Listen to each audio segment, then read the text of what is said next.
베드로후서 1장. 예수 그리스도의 종이여, 사도인 시몬 베드로가 같은 믿음을 가진 여러분에게 이 편지를 씁니다. 우리의 하나님이시요 구원자이신 예수 그리스도께서 주신 이 믿음은 얼마나 귀한 것인지요. 또한 그러한 같은 믿음을 우리 모두에게 갖게 하신 그리스도께서는 얼마나 의롭고 선하신 분이신지요. 여러분은 하나님의 은혜와 평안을 더욱더 받기를 원합니까? 그렇다면 예수 그리스도를 더 깊이 배우십시오. 우리가 그리스도 예수를 깊이 알면 알수록 그리스도께서는 당신이 지니신 위대한 능력으로 하나님 앞에서 올바른 생활을 하기에 필요한 모든 것을 우리에게 나누어 주십니다. 그뿐만 아닙니다. 그리스도께서는 당신의 영광과 선한 품성도 우리에게 나누어 주십니다. 그리고 그 같은 권능으로 놀라운 은총을 풍성하게 내려주시기로 약속해 주셨습니다. 그 덕분에 우리는 정욕과 부패에서 해방되어 그분의 품성을 나누어 받게 된 것입니다. 그러나 이런 은사를 받아 간직하려면 믿음만으로는 부족합니다. 여러분은 하나님께서 기뻐하실 수 있도록 덕을 쌓아야 합니다. 그러나 그것만으로도 부족합니다. 하나님을 더 깊이 알고 하나님께서 여러분에게 무엇을 원하시는지를 알아야 합니다. 더 나아가 여러분은 욕망을 버리고 인내와 경건을 몸에 익히며 기쁨으로 자기 자신을 하나님께 맡겨야 합니다. 이렇게 하면 다른 사람과 즐겁게 사귈 수 있고 친밀해지며 깊이 사랑할 수 있는 사람이 될 것입니다. 여러분은 우리 주 예수 그리스도의 유익하고 쓸모 있는 사람이 되는 것입니다. 믿음만 있으면 그만이라고 여기고 더 이상 아무것도 추구하지 않는 사람은 장님이든지 심한 근시안입니다. 그런 사람은 하나님께서 주님을 위해 강하고 올바르게 살 수 있도록 죄에 물든 옛 생활에서 구원해 주셨다는 것을 까맣게 잊어버린 사람입니다.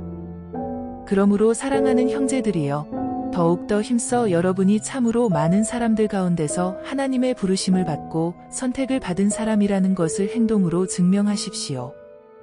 그러면 여러분은 결코 넘어지는 일이 없을 것이고, 하나님께서는 여러분을 영접하시고자 우리 주님이여 구주인신 예수 그리스도의 영원한 나라로 들어가는 문을 활짝 열어 놓으실 것입니다.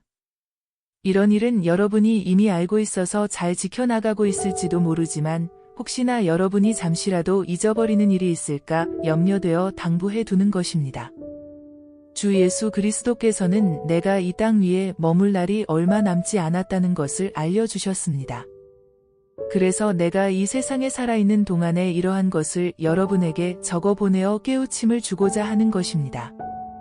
그러면 내가 이 세상을 떠난 후에라도 여러분이 이것들을 기억하여 여러분의 마음에 분명하게 새겨질 수 있을 것이기 때문입니다. 우리가 여러분에게 주 예수 그리스도의 능력과 재림에 관해 들려준 이야기는 교묘하게 꾸며낸 이야기가 아닙니다. 나는 내 눈으로 그리스도의 광채와 그 영광을 직접 보았습니다. 거룩한 산 위에서 아버지 하나님께서 주신 영광의 광채로 그리스도께서 눈부시게 빛나셨을 때 나는 그 자리에 있었습니다. 나는 그때 영광스럽고 위엄에 찬 다음과 같은 음성을 들었습니다. 이는 나의 사랑하는 아들이요, 내가 흐뭇하게 여기는 아들이다. 이렇게 해서 우리는 예언자들이 말한 것이 사실대로 이루어진 것을 목격한 것입니다. 예언자들이 기록한 모든 것을 보다 직접적인 사실로 연관시켜 보아도 좋습니다. 마치 어두운 구석을 환하게 비추는 빛과 같이 예언자들의 말은 우리를 도와 암시적이고 어려운 것을 많이 깨닫게 해줍니다. 그리고 마침내 여러분이 예언자들의 말씀을 깊이 깨달을 때 여러분의 영혼 속에 놀라운 진리가 빛나고 그리스도께서 여러분의 마음의 샛별처럼 자리 잡으실 것입니다. 성경에 있는 예언의 기록들은 예언자가 스스로 생각해낸 것이 아닙니다. 그것은 그들 속에 계시는 성령께서 주신 하나님의 참된 말씀입니다. 베드로후서 2장. 예언자들이 활동하던 시대에도 거짓 예언자들이 있었습니다. 그러니 여러분 가운데도 거짓 교사들이 나타나지 않을 리 없습니다. 그들은 하나님에 대해서 교묘한 거짓말을 늘어놓고 자기들을 위하여 피 흘리신 주님마저도 대항하려고 할 것입니다. 그러나 그런 자들을 기다리고 있는 것은 순식간에 휩쓸어 버릴 무서운 최후뿐입니다. 그들은 성적인 범죄도 나쁠 것이 없다고 많은 사람들을 악한 가르침으로 현혹시킴으로써 그리스도와 그분의 교훈이 오히려 비방을 받게 할 것입니다. 이런 거짓 교사들은 탐욕에 가득 차서 여러분에게도 돈을 빼앗아가는 일에 수단과 방법을 가리지 않을 것입니다. 그러나 하나님께서는 이미 오래전에 그들을 정죄하셨으므로 그들은 이미 멸망의 길에 들어선 것이나 마찬가지입니다. 하나님께서는 천사들일지라도 죄를 저질렀을 때는 가차없이 지옥으로 던져 심판의 날까지 어둠 속에 갇혀 있게 하셨습니다. 또한 하나님께서는 옛날 사람들이 하나님의 말씀을 거역했을 때도 노아의 7 식구를 제외하고는 한 사람도 용서해 주시지 않고 자신을 두려워하지 않는 자들이 사는 세상을 큰 홍수로 멸망시켜 버리셨습니다. 그 후에 또 하나님께서는 소돔과 고모라 2 도시를 잿더미로 만드시고 땅 위에서 흔적조차 남기지 않으셨습니다. 그것은 다 후세에 하나님을 무시하는 자들에게 하나님을 두려워하도록 하신 것입니다. 그러나 주께서는 롯을 소돔에서 구원해 내셨습니다. 보시기에 올바른 사람인 그는 날마다 소돔 사람들의 끔찍스런 악행을 보고 몹시 마음 아파하던 의로운 사람이었기 때문입니다. 이와 같이 주께서는 경건한 사람들을 여러 가지 유혹에서 구원하여 주시지만 하나님을 두려워하지 않는 자들에게는 최후의 심판날까지 계속적으로 벌을 내리십니다. 하나님께서는 악한 욕망에 빠져 있는 자들과 영광을 받은 이들을 비웃는 자들을 엄하게 다스리십니다. 그들은 교만하고 자아도취에 빠져 영광스러운 천사들에 대해 함부로 짓거려 댑니다. 그러나 하늘에서 주님을 모시고 있는 천사들은 이런 거짓 교사들보다 몇 배 더 큰 힘과 능력을 가지고 있지만 주님 앞에서 그들을 헐뜯어 고발하지 않습니다. 거짓 교사들은 짐승보다도 못한 인간들입니다. 그들은 하고 싶은 대로 가리지 않고 행동합니다. 그들은 마치 체포당하고 사형을 받기 위해 태어난 자들과 같습니다. 그들은 아무것도 알지 못하는 주제에 보이지 않는 세계에 무서운 힘을 비웃습니다. 그러니 그들이 모든 악마와 지옥의 세력들과 함께 멸망하는 것은 당연한 일입니다. 그것은 그 거짓 교사들이 저지른 죄의 대가입니다. 그들은 날이면 날마다 악한 쾌락에 빠져 살고 있기 때문입니다. 그들이 정직한 체하며 여러분이 함께 음식을 나누는 자리에 끼어들더라도 한편으로는 더러운 죄를 저지름으로써 여러분을 기만하고 있다는 것을 아십시오. 그들은 여러분을 불명예스럽고 얼룩지게 할 뿐입니다. 죄에 물든 그들의 눈은 어떤 여자이든지 음탕하게만 봅니다. 그들의 음란한 행위는 아무리 해봐도 한이 차지 않고 들떠있는 여자들을 유혹하는 노름에만 정신을 쏟습니다. 탐욕을 채우는데 숙달해 있다가 결국은 자기 몸을 망치고 말 저주받은 자들입니다.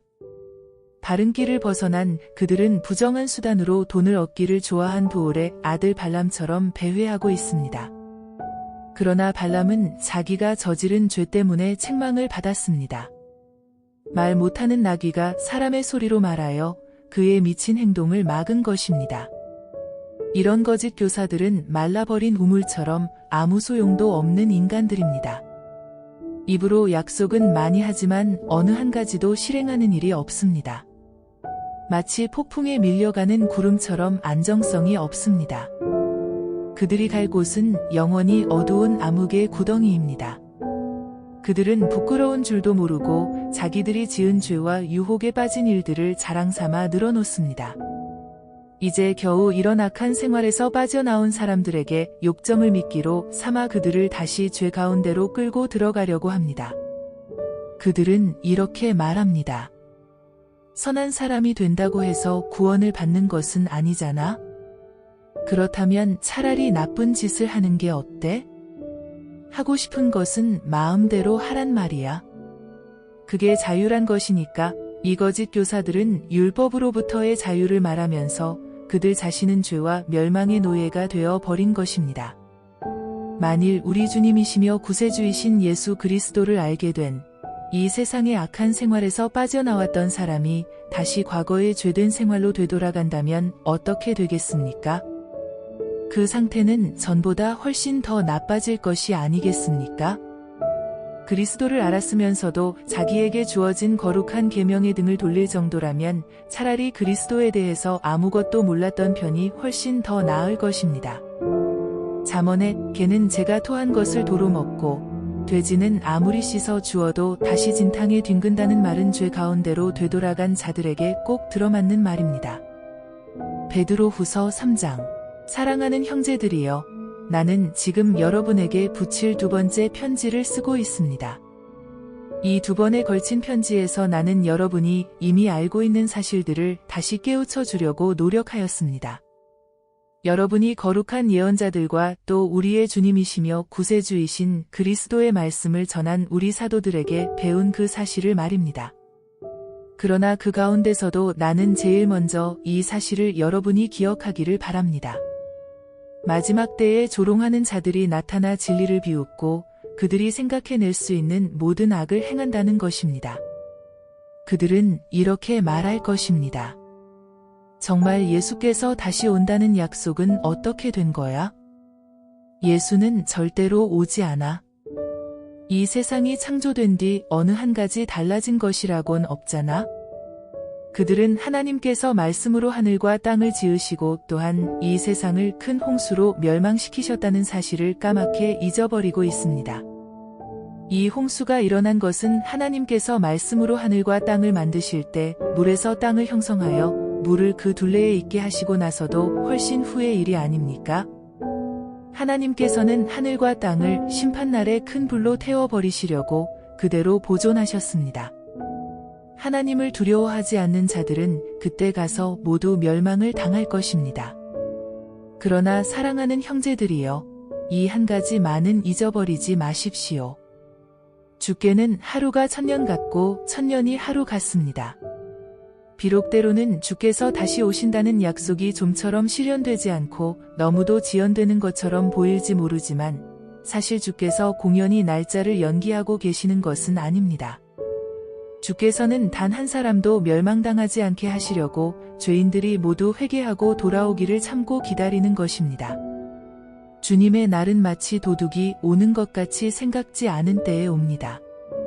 그날의 하늘은 요란한 소리를 내면서 사라지고 천체는 불에 타서 없어지고 땅과 땅 위에 있는 모든 것이 다 불타버릴 것입니다. 이렇게 모든 것이 다 녹아버릴 것인데 거룩하고 경건한 생활을 해야만 하지 않겠습니까? 여러분은 그날이 하루빨리 오도록 손꼽아 기다려야 할 것입니다. 그날이 오면 하늘은 불타고 천체는 녹아 없어지겠지만 우리 앞에는 하나님께서 약속하신 새 하늘과 새 땅이 기다리고 있습니다. 그곳은 하나님께서 보시기에 올바른 사람만이 들어가 사는 곳입니다. 사랑하는 형제들이여, 여러분은 이렇게 닥쳐올 일과 주께서 다시 오실 날을 기다리고 있으니 부디 죄를 멀리하고 모든 사람과 늘 평화롭게 지내십시오. 그리하여 주께서 다시 오실 때 기쁘게 맞아 들이십시오. 주께서 오래 참고 기다리시는 것은 우리가 구원의 소식을 다른 사람에게 전하도록 시간을 주고 계신 것임을 기억하십시오. 우리의 사랑하는 형제 바울도 그의 많은 편지에서 이와 같은 사실을 전하였습니다. 그러나 그 가운데는 이해하기 어려운 부분이 덜어 있는데 머리가 잘 돌아가지 않는 사람들과 믿음이 약한 사람들이 이것을 성경의 다른 부분과 마찬가지로 엉뚱하게 해석합니다. 그들은 바울이 말하려는 것과는 전혀 다른 뜻으로 이해하여 바울의 편지를 왜곡하고 있는 것입니다. 과연 그들이 얻는 게 무엇이겠습니까? 그것은 멸망뿐입니다. 사랑하는 형제들이여, 여러분에게 미리 경고해 둡니다. 이러한 악한 자들의 속임수에 휩쓸려 들어가지 않도록 주의하십시오. 그렇지 않으면 여러분도 혼란에 빠질 것입니다. 오직 영적으로 성장하여 우리 주님이시며 구세주이신 예수 그리스도를 더 깊이 아는 사람이 되십시오. 모든 영광이 지금이나 또 영원토록 그리스도와 함께 있기를 빕니다.